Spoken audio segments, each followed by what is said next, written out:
But before we talk about any of our live trials or the major cases that we're covering, you know that there is so much else happening in the news today. So here's a special report about what else is trending across the country right now. Here are today's top crime stories trending on Law&Crime.com and across the country. A woman in Arkansas is under arrest after posing as a deputy to help her boyfriend escape a California jail. 30-year-old Maxine Feldstein is accused of impersonating a deputy with the Ventura County Sheriff's Office and using a forged document to assist in freeing her boyfriend, Nicholas Lowe, from Washington County Jail. The couple was arrested a few days later once authorities realized they were duped. Feldstein faces charges of forgery, accomplice to third-degree escape, and criminal impersonation. Lowe now faces a second-degree escape charge. The man who investigators believe is the Golden State Killer is slated to face trial in Sacramento County.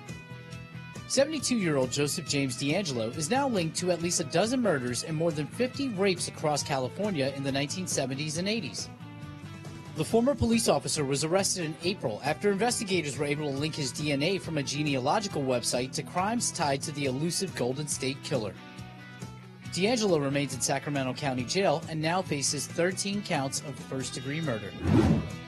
Authorities in Colorado believe Christopher Watts, the man accused of killing his pregnant wife and 2 daughters, murdered his children before his pregnant wife returned home from a business trip. Watts is accused of killing his wife Shannon and his 2 daughters, 4-year-old Bella and 3-year-old Celeste. Before Watts was arrested, he begged the public for help finding his family. I just want them back. I just want them to come back, and if they're not safe right now, that's what's tearing me apart. Because if they are safe, they're coming back. But if they're not, this has got to stop. Like, somebody has to come forward. Authorities believe Watts killed his family in the family home and later dumped the bodies on property owned by Anadarko Petroleum, where Watts worked. Watts now faces 5 counts of first-degree murder and 4 other felony charges. Those were today's top crime stories. I'm Anthony Velez for Law and Crime. Great reporting as always, Anthony. You can go to lawandcrime.com to learn a little bit more of the top trending stories, but we got to talk about the Christopher Watts case, constantly in the news. And how bizarre was that interview? I want to bring in our very special guest. I wish she was here in the studio, but we'll take her any which way we can get her. So via Skype, Law and Crime trial analyst Julie Rendelman. Julie, great to see you. Great to see you. I'm happy I'm not there, but well, it looks like you're outside and enjoying. But I want to talk about the Christopher Watts case. If this goes to trial, how on earth is a jury realistically supposed to believe his story when we just saw him on tape being interviewed and saying, you know, hey, I mean, if my family's, I hope they're okay. You know, if they're not there, I don't know what happened to them. And then 5 minutes later, he confesses to killing them. How can they realistically believe anything he has to say? They're not going to believe anything he says. And quite frankly, it reminds me of, and I'm sure it reminds many of, the Susan Smith case where she had gone on television, blamed others. I believe she blamed African-American individuals for taking her kids, and it turned out she had dumped them into a lake. So I don't think anyone is ever going to believe anything he says. And quite frankly, the thing that terrifies me the most is how convincing he sounded when he was talking about missing his children and his wife and hoping to get them back. It's just completely, it's mind-blowing that someone could do something like that. And is he still sticking with the defense, hey, my wife was trying to kill the kids and I just killed her in retaliation for that? I hope he gets off of that, because I don't think you can insult the intelligence of a jury more than to try to get them to believe that he walked in on something like that. It's absolutely nonsensical. And quite frankly, if it was true, why on earth would he try to get rid of the bodies of everybody? He would have immediately called the police and told them what happened and why he had to kill his wife. It makes no sense because it's not true, and it's just it's so despicable that that's the road he would take. Now, he's been charged with 9 felonies. We have to say, allegedly, he did this. If allegedly he did this, why would someone do this? I always can't wrap my head around somebody who's been leading a normal life and then just resorts to this. Can you explain this for our viewers? Jesse, how would I ever explain this to anybody? I mean, look, there's information that he had a girlfriend, so we know that, or at least that's what alleged to exist. I don't know if he didn't want another child because obviously she was pregnant. I don't know if he snapped. Who knows what happens when someone takes the lives. It's one thing to take the life of an adult, but to take the life of two innocent, completely helpless children and a wife who's pregnant, I don't know that anyone will ever be able to explain. But quite frankly, I think that maybe there will be some type of mental disease or defect that goes into the defense. Time will tell. Julie, one last question about this. We believe that the prosecutors may press forward with a death penalty charge. If that's the case and he is convicted, what is the likelihood in this kind of scenario that he could realistically face the death penalty? I mean, the thing that's strange about this case versus many others is that he really did seem, from everyone, to live a law-abiding life until this time, and seemed to be a decent guy. And so one wonders if there's something the defense would be able to do to convince the jury that this was kind of a break from reality for him, and therefore he does not deserve the death penalty. We don't know what family and friends are going to say afterwards. Obviously, we have a grieving family on the side of the victim, and I'm sure they're going to have a lot to say about wanting him to receive the death penalty. Yeah. Well, we are going to cover more of this here on Law and Crime. So, Julie, thank you very much for your perspective. But I want to switch gears right now and talk about the Shayna Hubers case. We talked about it, the woman who's charged with killing her boyfriend, Ryan Poston. As I said at the beginning of the program, she took the stand. And I don't really want to waste any more time. So let's play some of her testimony from yesterday.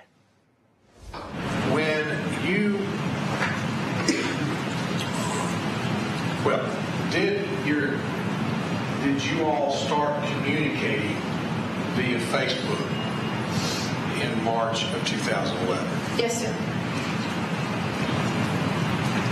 Did you have mutual Facebook friends?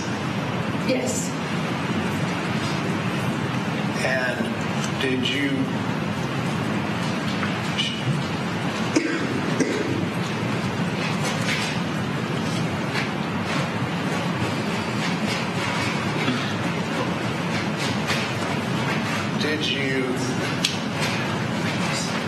learn things about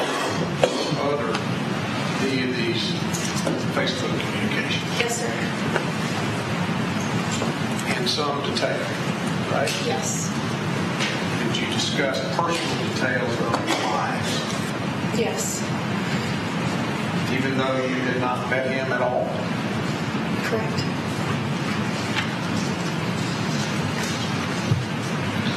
When did you first actually meet Ryan Poston? Ryan came to Lexington on my birthday, April the 8th. I was having a birthday party. He came to the party. Okay. And what year was that? 2011. Thank you. It was my 20th birthday. All right, that's a little bit of a tease. That is just a little bit of the Shayna Hubers testimony. We are going to play you a lot more on the upside of our break, and we believe that she's going to continue her testimony live in court later on. But I want to talk to Julie Rendelman about this. Julie, she didn't testify in her first trial. She's testifying now. Why? Right. Because she was found. My assumption is that she was found guilty the last time. So because she was found guilty, she's going to try to think of something that perhaps the jury didn't see the last time that could potentially change their mind. I'm not sure that she has the ability to do that. But in a sense, I don't necessarily blame her and the defense team for trying a new strategy in hoping they'll have a different result. Well, it's going to be very interesting to watch. And as I said to our viewers, this is only the first part of it. On the upside of our break, we are going to show you more of her testimony where she talks about being the victim, that she was constantly abused by Ryan Poston. That is the argument that she is going for. That is the defense, that she suffered an extreme emotional disturbance at the time of the shooting, and her behavior should ultimately be excused. So when we come back, you're not going to want to miss this. The defendant herself will be on the stand. I'm telling you, this is something that we don't always get to see, but you're going to see it here on Law and Crime. Stay tuned.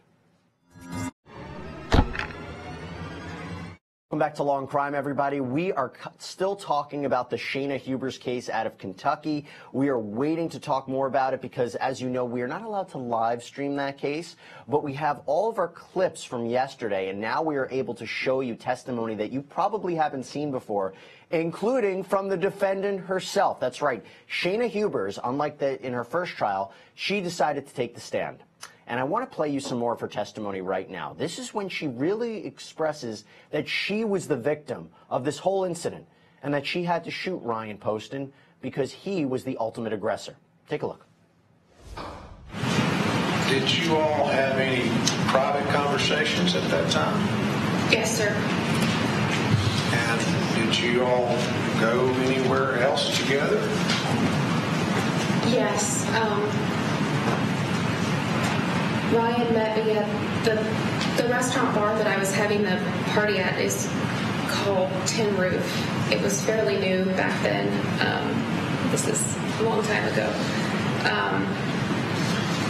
He wanted me to leave Tin Roof with him and go to a different location, like 2 doors down. And as we were leaving the bar, I remember he grabbed onto my wrist really with a strong grip and was walking ahead of me down the street towards, I believe it was called Two Keys Tavern at the time. And I remember thinking that he had a strong personality and was, I feared him. I felt like I needed to do what he was telling me to do. Once we got there, we were sitting in a booth at this tavern, and I recall Ryan, I had on a dress, and I recall Ryan reaching up my dress and grabbing onto one of my thighs and making a comment about my thigh that felt inappropriate or vulgar for how little I knew him in person. And how did you react to that? I got up and went to the bathroom, and my phone had died, and I asked another man if I could use his phone, and I called a cab, and I left the location, I left the facility and went home. Okay, so that's a little bit more of the testimony from the defendant herself, explaining that she feared Ryan Poston, the victim in this case. Remember, she shot him 6 times, said she was acting in self-defense, even though the crime scene itself would suggest otherwise. Want to bring back in Julie Rendelman. Julie, my difficulty for this is when you have a defendant on the stand talking about all these stories that when they first met and what their first date was like, how do we know any of this is true?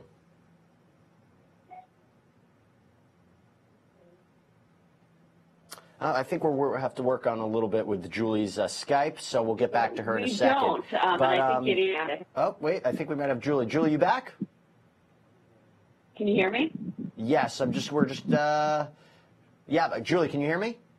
Yes, I can hear you. Okay, great. Can you hear me? Julie, my question to you was, I don't know if you heard it, was how do we know that any of this is actually true? I mean, how can we verify that Mr. Poston really acted this way and was, an aggressor like she explains?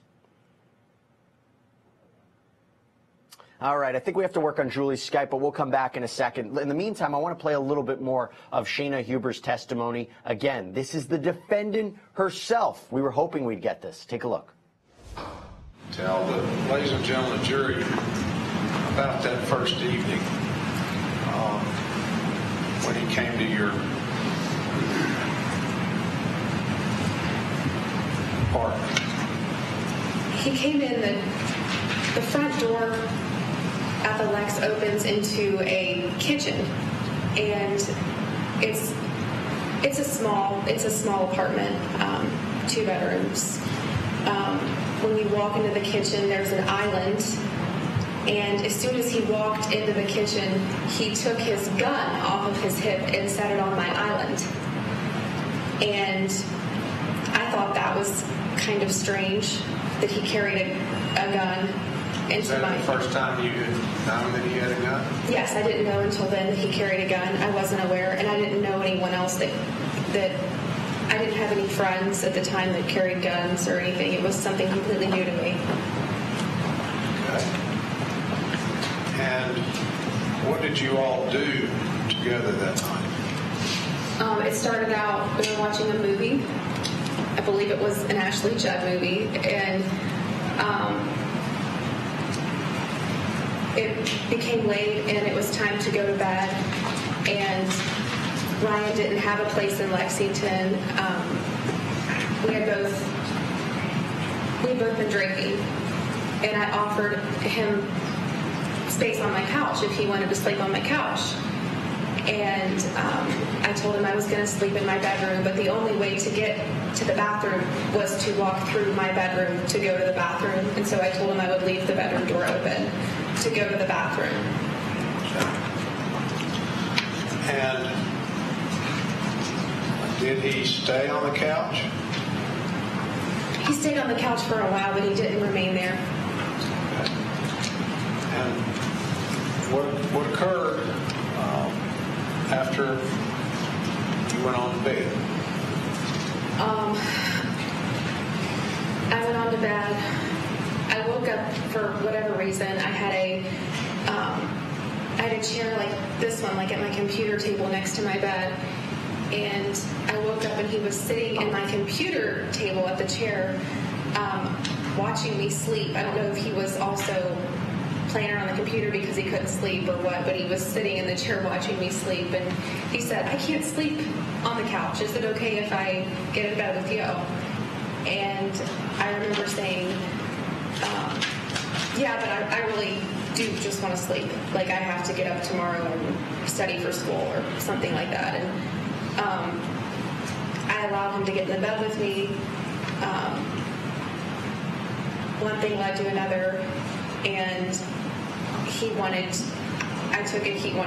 mess around with me. And was that okay with you at the beginning? At the beginning, it was. Tell the ladies and jury what occurred and what happened. I don't believe his clothes were removed or that all of my clothes were removed, but I remember that he inserted his fingers inside of me, and he was very rough, and I started to bleed, and it was painful, and it caused a big mess, and we couldn't even finish. He was so rough, I had to get up and go take a shower. Okay. And what happened when you went to the shower? When I went to get in the shower, Ryan came in the bathroom after me, and I was embarrassed because there was blood everywhere, and I didn't know this guy, and or I didn't know him very well at this time, obviously. And I'm getting into the shower, and I'm undressing in front of him, and he reached out and grabbed my breast and made a comment about my boobs being very small and laughed. And I thought it was really disrespectful, and I told him to leave my house. Okay. What did you hear from him after this event on April 16th? He sent me a text message apologizing. He said, "I'm sorry for what happened," and said that he didn't really remember it and that it was all kind of a blur. Now, did you respond to that text message? I didn't respond, no, not right away. Did you, after this incident that you just described, did you meet any members of Mr. Poston's family? A few days later, I met his cousin, Carissa, for the first time by the pool. She lived at the Lex apartment buildings with me. Had you known her before? I knew of her, but I had never actually met her before. And during that conversation, did you learn that she was related What did you learn from this call? I learned that she was Ryan's cousin through marriage, and that she knew of his visits to Lexington to see me, and she encouraged me to continue seeing Ryan. She told me he was a really good guy when he wasn't under the influence, and she told me to give him another chance.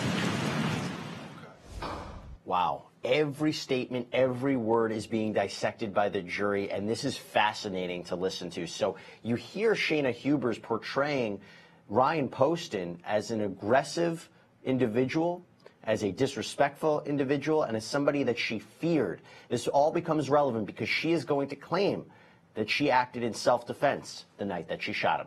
We'll be right back.